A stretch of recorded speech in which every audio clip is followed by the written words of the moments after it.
Hello বন্ধুরা, Sulata cooking রেসিপির পক্ষ থেকে সকলকে জানাই স্বাগত। আজকে কিন্তু আমি দুর্দান্ত মজার চিতই পিঠার রেসিপি নিয়ে হাজির হয়েছি। আর দেখতেই পারছেন এই পিঠাগুলো এতটাই পরিমাণে নরম আর ফুলকো হয়েছে। গুড় দিয়ে খেতে হয় কিন্তু ভীষণ মজা। মাত্র 2টি উপকরণ মিশিয়ে চালের গুঁড়ির সাথে ঝটপট বানিয়ে নিন এইরকম ফুলকো ফুলকো চিতই পিঠা। আমি কিন্তু আজকে শুকনো চালের গুঁড়ি নিয়েছি, আর চালের গুঁড়ি দিয়ে কিন্তু আমি এইভাবে ফুলকো ফুলকো চিতই পিঠা তৈরি করব। আমি পিঠা তৈরি করার আগে কিন্তু অবশ্যই গুঁড়িগুলো এইভাবে চালনি দিয়ে চেলে নেব, যাতে কোনো দানা দানা ভাব না থাকে। আমি এখানে 3 বাটি পরিমাণে চালের গুঁড়ি নিয়েছি। এখানে কিন্তু আমার ভাতের চাল আতপ চাল মিলিয়ে ভাঙানো, আর চালগুলো কিন্তু একদম শুকনা চালের গুঁড়ি। আমি এইভাবে চালনিতে করে চেলে সমস্ত গুঁড়িগুলোই রেডি করে নিব। আমার গুঁড়িগুলো কিন্তু রেডি হয়ে গেছে। এখন আমি দিয়ে দেব এর মধ্যে 1.5 চামচ পরিমাণে লবণ,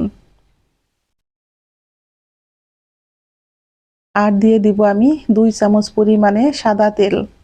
এখন আমি গুঁড়িগুলোকে কিন্তু হাত দিয়ে বেশ ভালো করে এইভাবে মিশিয়ে নিব। যেভাবে আমরা আটা মাখি সেইভাবে কিন্তু আমরা এইভাবে খুব সুন্দর করে গুঁড়িগুলোকে মেখে নিব। এখন আমি এর মধ্যে দিয়ে দেব কুসুম গরম জল। জলটা যেন হাতে সয়। যারা চিতই পিঠা বানাতে পারেন না তারা কিন্তু একদম পারফেক্টভাবে পিঠা তৈরি করতে পারবেন। বাচ্চারাও কিন্তু তৈরি করতে পারবে এইভাবে। এতটাই সহজভাবে আমি চিতই পিঠা তৈরি করে দেখাবো বন্ধুরা। আমি কিন্তু কখনো চিতই পিঠা বানাই ফুলকো ছাড়া হয় না। সব সময় আমার পিঠাগুলো কিন্তু একদম ফুলকো ফুলকো হয়, কিন্তু আজকের পিঠাগুলো সবচেয়ে বেশি সুন্দর হয়েছে। খেতে হয়েছে কিন্তু কেকের মতো নরম, আর বাহিরে কিন্তু শক্ত। আপনারা যে যেরকম খেতে পছন্দ করেন সেরকম ভাবে কিন্তু বানিয়ে নিতে পারবেন। আমি এখন এই চালের গুঁড়িগুলো কিন্তু এইভাবে বেশ ভালো করে অল্প পরিমাণে জল দিয়ে আস্তে আস্তে মেখে নিব। এই গোলাটা যত ভালো করে মাখা হয় পিঠাটা কিন্তু ততটাই ভালো হয়।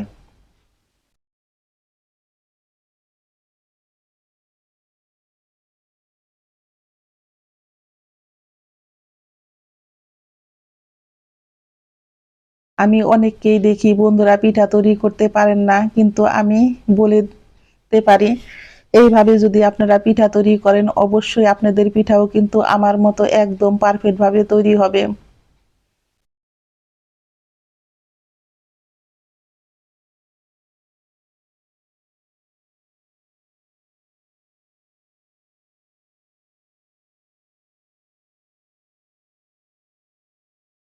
আমি এইভাবে অল্প করে জল দিয়ে দিয়ে ডোটা রেডি করে নিব।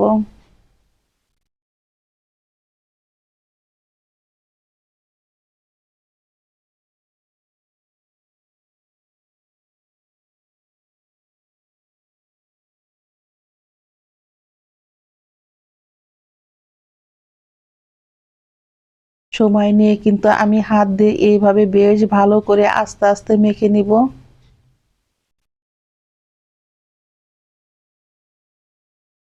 এটা কিন্তু আমার পারফেক্ট ভাবে তৈরি হয়ে গেছে বন্ধুরা।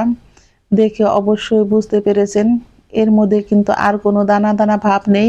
আর গোলাটা কি পরিমাণে রাখবেন দেখুন, আমার কিন্তু নখটা দেখা যাচ্ছে। এই রকম যখন পাতলা হবে তখন আপনারা কিন্তু গোলাটা এইভাবে রেখে দিবেন। খুব বেশি মোটাও না আবার খুব বেশি পাতলাও না। আমি এইভাবে রেস্টে রেখে দিব 1 ঘন্টা। যেহেতু আমার শুকনো চালের গুঁড়ি সেই জন্য আমি বন্ধুরা 1 ঘন্টা এইভাবে ঢেকে রেখে দিব। আর এইভাবে ঢেকে রেখে দিলে পিঠাগুলো কিন্তু একদম পারফেক্ট ভাবে ফুলবে।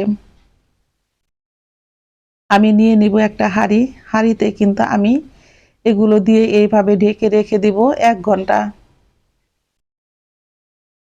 হ্যালো বন্ধুরা, এই পর্যায়ে আমার পিঠার রেসিপি একটু যদি ভালো লেগে থাকে অবশ্যই একটা লাইক করবেন, কমেন্ট করবেন, এবং যারা আমার নতুন বন্ধু আছেন তারা আমাকে একটা সাবস্ক্রাইব করতে ভুলবেন না। আমার নতুন এবং পুরাতন সকল বন্ধুদের জানাই আমি অসংখ্য ধন্যবাদ।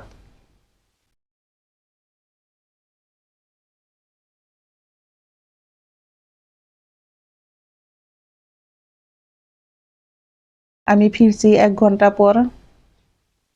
আর দেখতেই পারছেন এটা কিন্তু ফুলে একদম ঠিক হয়ে গেছে। আমি এখন চামচটা দিয়ে কিন্তু খুব ভালো করে নেড়ে নিব।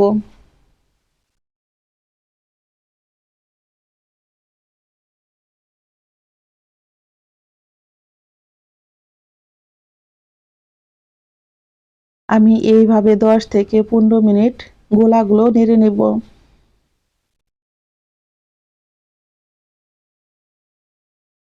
চিতই পিঠার মেন উপকরণই হচ্ছে বন্ধুরা, এইভাবে যত ভালো করে নাড়বেন ততটাই কিন্তু পিঠা ভালো হবে। এখন আমি এর মধ্যে দিয়ে দিব অল্প পরিমাণে বেকিং পাউডার।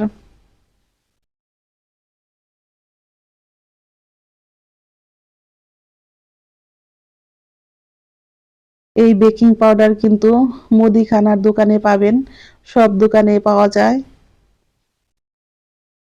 আর এই বেকিং পাউডারটা দিলে কিন্তু বন্ধুরা পিঠা হবে একদম কেকের মতো নরম তুলতুলে, আর পিঠাগুলো কিন্তু একদম ফুলকো ফুলকো হবে। আমি কিন্তু 3 বাটি আটার জন্য হাফ চামচ পরিমাণে বেকিং পাউডার দিয়েছি।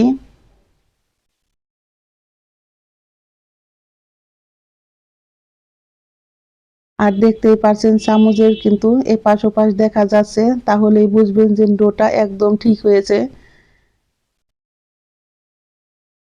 চলে যাব চুলায়। চুলায় আমি কিন্তু একটা মাটির সাজ বসিয়ে দিয়েছি।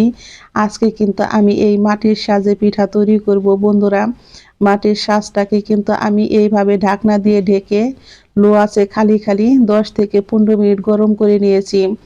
গরম করার পর কিন্তু আমি 2 চামচ এই গোলাটা দিয়ে কিন্তু আমি এইভাবে পিঠাটা তৈরি করে নিব। আর প্রথম পিঠাটাই দেখতে পাচ্ছেন বন্ধুরা কতটা সুন্দর ফুলেছে আর একদম কিন্তু পারফেক্ট ভাবে হয়েছে।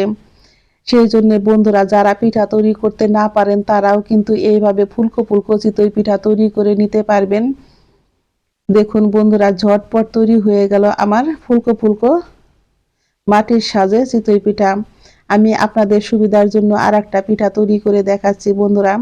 আমি আবারও গোলা দিয়ে 2 চামচ এইভাবে ঢাকনা দিয়ে ঢেকে চুলার আঁচটাকে লোতে রেখে আমি পিঠাগুলো তৈরি করে নিব। আর আমার ঢাকনাটা একটু হালকা, সেই জন্য আমি কিন্তু ভিজা কাপড় চারদিকে এইভাবে ছড়িয়ে দিব যাতে ভাপটা না বের হয়। আর এইভাবে কাপড়টা দিলে পিঠাগুলো কিন্তু একদম ফুলকো ফুলকো পারফেক্ট ভাবে হয়। দেখুন বন্ধুরা আমার দ্বিতীয় পিঠাটাও কিন্তু কত সুন্দর হয়েছে। এইভাবে কিন্তু আমি সমস্ত পিঠাগুলো তৈরি করে নিব। পিঠাগুলো কিন্তু আমার একদম পারফেক্ট ভাবে রেডি হয়ে গেছে। আর পিঠাগুলো কিন্তু একদম মুচমুচে ফুলকো ফুলকো হয়েছে। দেখতে যেমন সুন্দর হয়েছে খেতেও হয়েছে কিন্তু দারুণ মজার। গরম গরম পিঠে গুড় দিয়ে খেতে হয়েছে কিন্তু দুর্দান্ত মজার। আমি যেমন খেতে ভালোবাসি তেমন কিন্তু খাওয়াইতেও ভালোবাসি। ঝটপট চলে আসুন সবাই। সকলকে ধন্যবাদ।